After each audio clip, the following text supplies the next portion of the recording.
5 राज्यों के चुनाव की घोषणा के साथ ही झारखंड में भी राजनीतिक तपिश बढ़ी है। झारखंड मुक्ति मोर्चा जहां आसाम में चुनाव लड़ने को लेकर एक कदम आगे चल रही है। पहले से ही तमाम तैयारी में थी और जैसे ही चुनाव की घोषणा हुई अब स्टार प्रचारकों की लिस्ट भी जारी कर दी। बताया जा रहा है कि 30 से 35 सीटों पर झारखंड मुक्ति मोर्चा का दावा है, या तो अकेले या फिर कांग्रेस के साथ अगर तालमेल बैठता है तो गठबंधन में चुनाव लड़ेंगे। लेकिन इस पूरे मामले पर नेता प्रतिपक्ष बाबूलाल मरांडी ने तंज कसा है, और तंज ऐसा कि बिहार में भी कई बैठक हुई थी।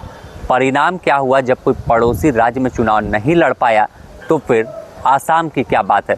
सर, आसाम विधानसभा को लेकर स्टार प्रचारकों की सूची कल जारी की है। उन्होंने कहा कि हेमंता बिस्वा शर्मा को वह धूल चटाएंगे क्योंकि वो झारखंड आए। चुनाव लड़ सकती है। कौन जारी किए?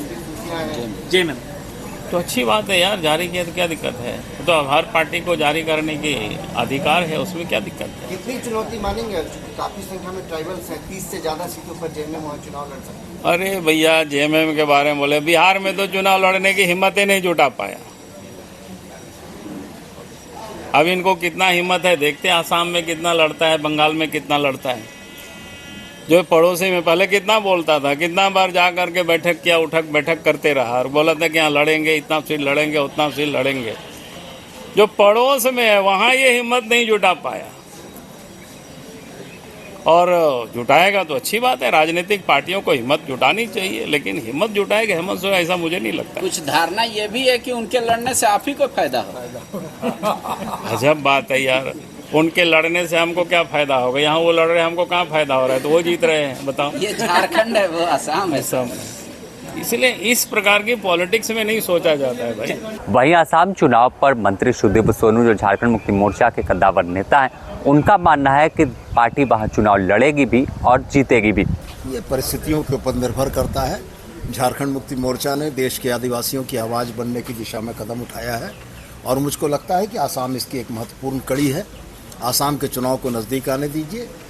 गठबंधन के साथ चुनाव लड़ेंगे, गठबंधन के बिना चुनाव लड़ेंगे, ये चीज़ें समय के साथ तय होंगी। इसके बारे में पूर्व से कुछ कहना ज़्यादा उचित नहीं होगा। तो अब आने वाला वक्त तय करेगा कि आखिर किस तरह से आसाम चुनाव में झारखंड मुक्ति मोर्चा का प्रदर्शन होता है और कैसे पूरी गतिविधि को वहाँ पर जो चुनाव में है वो देखने को मिलती है। हालांकि स्टार प्रचारकों की सूची में कल्पना सोरेन से लेकर हेमंत सोरेन और कई दिग्गज नेता हैं जिनका जलवा झारखंड चुनाव में देखने को मिला था। तो अब देखना होगा कि आखिर आसाम चुनाव में झामुमो कितना जादू दिखा पाती है। अपने सहयोगी संतोष के साथ Sameer, the news post, Ranchi.